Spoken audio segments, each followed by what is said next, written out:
A monster is chomping at the bit. 16 bits. Here's your look at the NECA video game-inspired Gargoyles Goliath.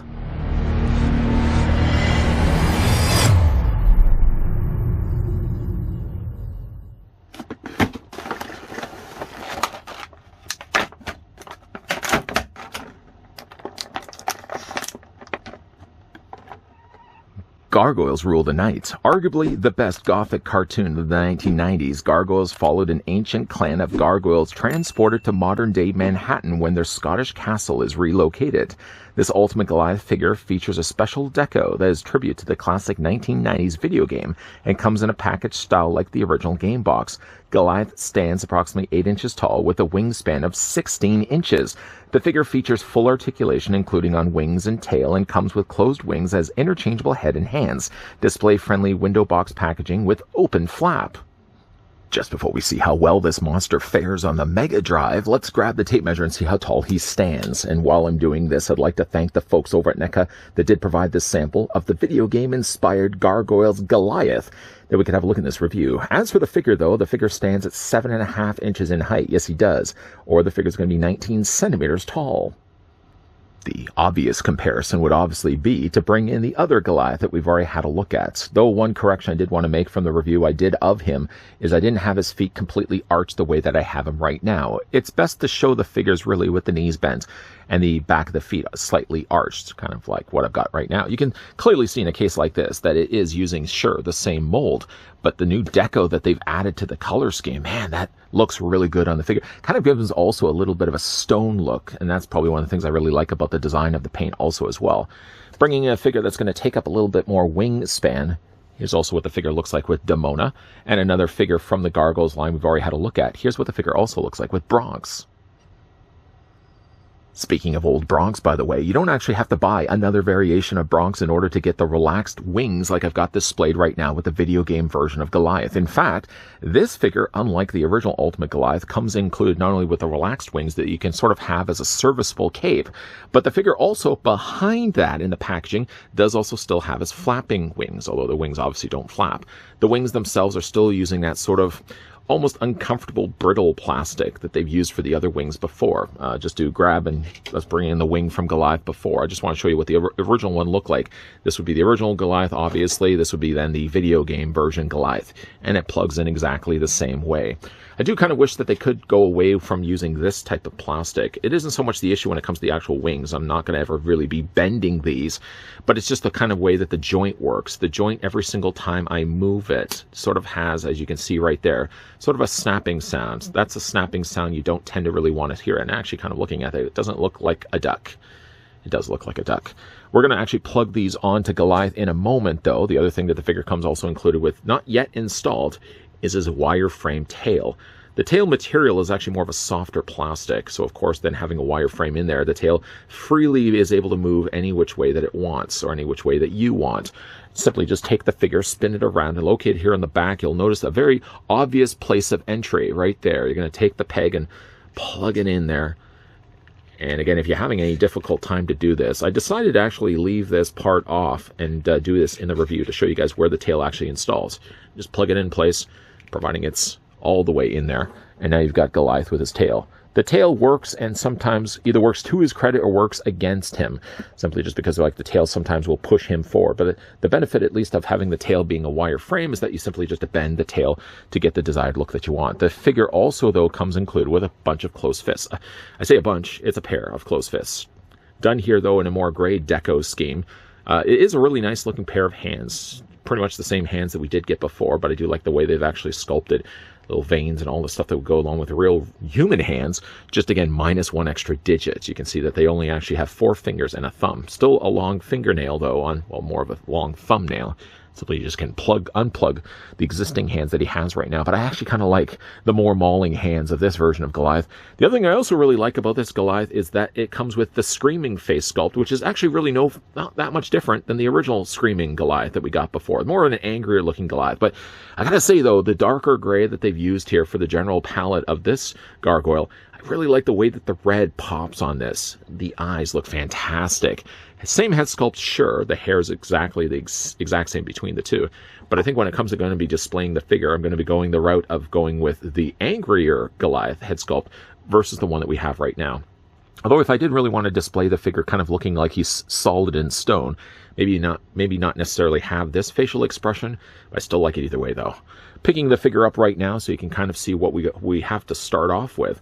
It's a really nice looking defaulted head for Goliath. You can see like more of a stoic look for his face. The mouth is closed this time around, and obviously you got yourself still the red eyes, but if you want to switch that in a simple pinch, simply just pop the existing head off and swap it out with this head instead. What I will, though, do is show you guys how to do that in the review itself, and that also will involve me taking off the cape. The cape actually only involves, these folded-in wings, only involves me popping the head off and then simply just sliding it over the shoulders. Though, just to quickly show you guys, I do really like the head sculpt. I do think on one thing, though, that the coloring of the face is maybe a little bit too dark when you compare it against the backdrop of the neck. What they've seemed to have done here this time around is they've actually added sort of a light source to the front of the body. So like all the areas like his arms, his chest, for example, seem very notably a lot lighter than his face. I kind of wish that the face had a little bit more contrast.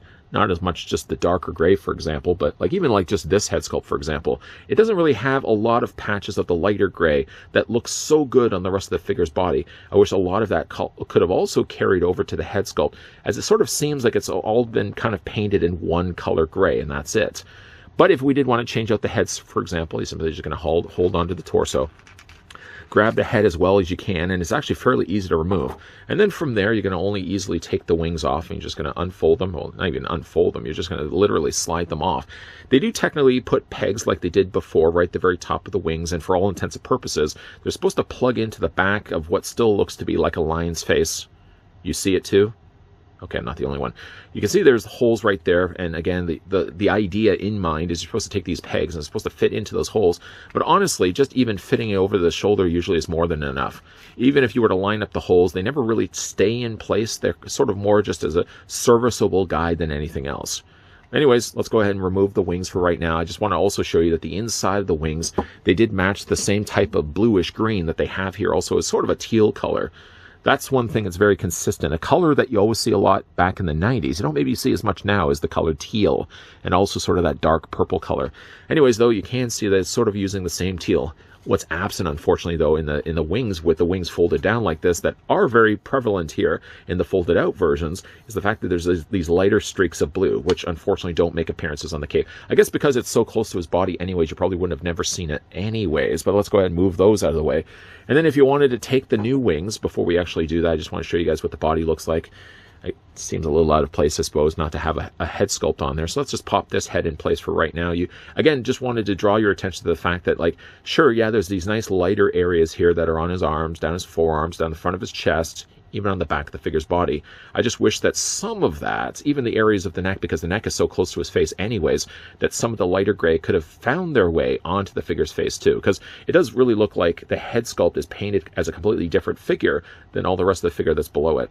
That's the only thing I would have changed. The only thing is just add a little bit of lighter gray, but I love the figure so much. I mean, again, go to a closer look at him. He does have, again, the front loincloth, which does stretch around to the back there also as well.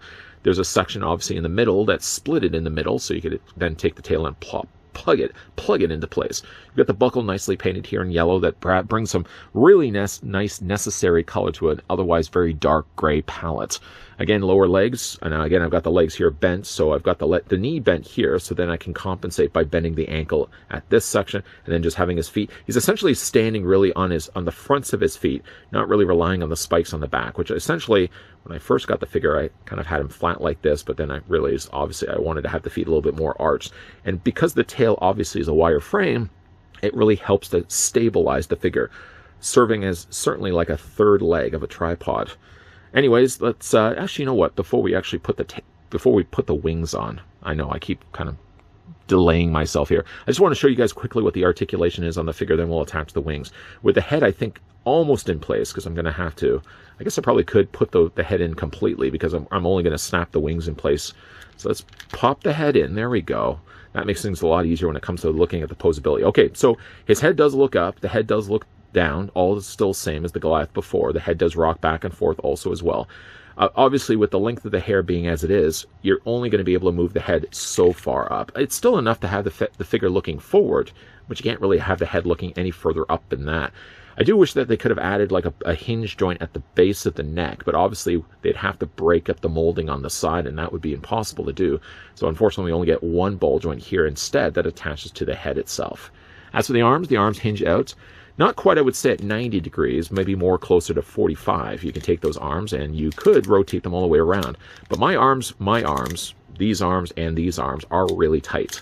You can move them back and forth only to, I can get it to about here and I can get it to about there. Rotating all the way around is sort of where I'm getting a lot more of the resistance. You can also swivel the figure at the bicep. He has, though, a double hinge on the elbow, which is good to see. Although really the size of his form and the size of his arms, you can't really bend. I guess you can bend 3/4 of the way, making use of that ball joint. At least it doesn't make the elbow look broken up, like all of a sudden we've like cut the arm in half. It does look kind of consistent. I do also like where they've put the placement of the spike in the elbow. So like even when you're bending it, it looks still naturally like the arm is bending without anything really being all that broken. Hands do rotate all the way around. You can hinge those also back and forth as well. The upper torso is on a figure, is on a ball joint. And he also has, even though it's harder to see, he has a ball joint right at the base of the abdomen. So he actually has two places that he can move. The legs do split out. They freely move at those ball joints inside. You can see the inside cavity of the thighs. You take the legs and move forward. You can move them back. And again, like depending on really how you want to display the figure, he has a knee joint here. So you could have the legs straight if you wanted to. And he also has a hinge joint right here in the ankle, which you could have the foot straight and flat if you wanted to. But again, like to get that full effect, the way that they look in the cartoon, sort of really want to bend the knee here, bend the ankle here, and then arch and bend the toes on the front. So the figure's essentially sitting himself, putting all his weight on the front three toes that he has on either side of his feet. Okay, so let's go ahead and attach the wings. One thing again, like I don't like the wings in the sense of the way that they attach, the hinge joint that they use. Sort of again, every single time you're going to move the wings, they have a snapping sound to them. And snapping is not the thing you really tend to want to hear when it comes to, let's just put the figure down here for a second. I'm going to just rest him down.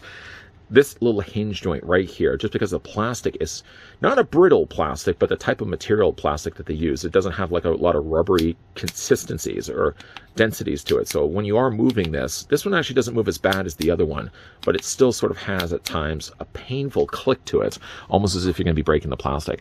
And then the last thing, of course, we're going to do is just take the provided peg that looks like, again, like a duck head, and then you can just fit that in the provided hole on the back of the figure's body.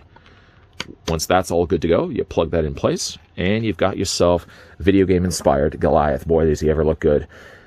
Not really sure, though, to be all honest, how I'm going to display the figure. Obviously, when it comes to getting the wings on these figures, you always have to kind of do a little bit of a test, rock them, kind of get them in a position where you think the figure's not going to fall over, and then rely, of course, always on the tail to help stabilize them. There you go.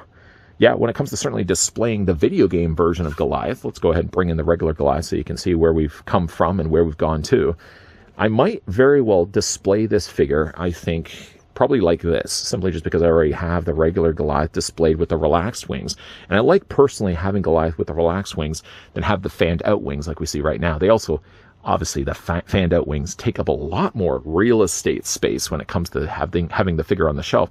But I might just make that sacrifice because I really like the additional blue that they've added to the inside of the wings for the video game version of Goliath. Something, unfortunately, that did get overlooked when it came to the relaxed wings. But I'm not going to be displaying, I think, the figure with the relaxed wings because I already have technically Goliath that does that.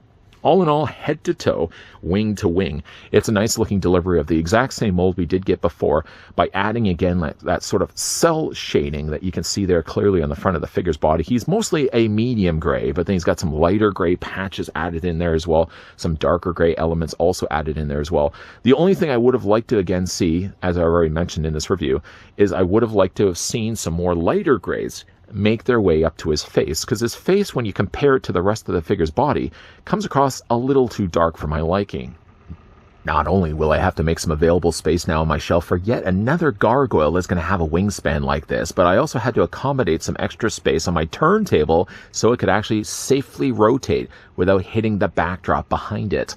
It is a nice looking figure though, front to back, top to bottom. It is still, of course, taking the same mold that I liked already before with the original Ultimate Goliath, and just changing the color scheme so it looked more like the cel-shaded design of the character, the sprites, from the 16-bit Gargoyles game for the Sega Master System. Sega Master System, or Sega Genesis as many people would prefer to call it here in North America, had some of the best games around. I mean, yes, I was still always more of a Super Nintendo fan myself, but there are some notable titles on the Sega Genesis that stand out to me. And I remember very vividly playing the Gargoyles game on my friend's Sega Genesis, because I never had a Sega Genesis myself.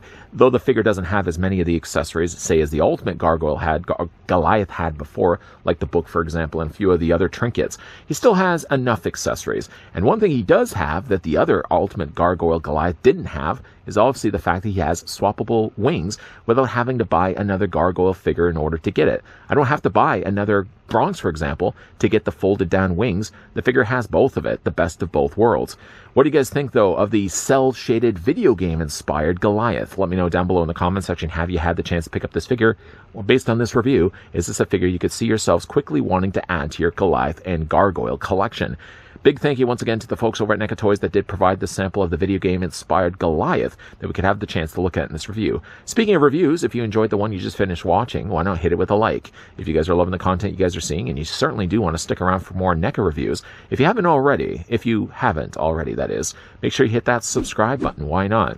And also as well, turn on the bell notification. That bell notification, FYI, does give you also the option as well to tell YouTube that, yeah, you want to get notified every single time the person behind the camera, that's me, is posting new content.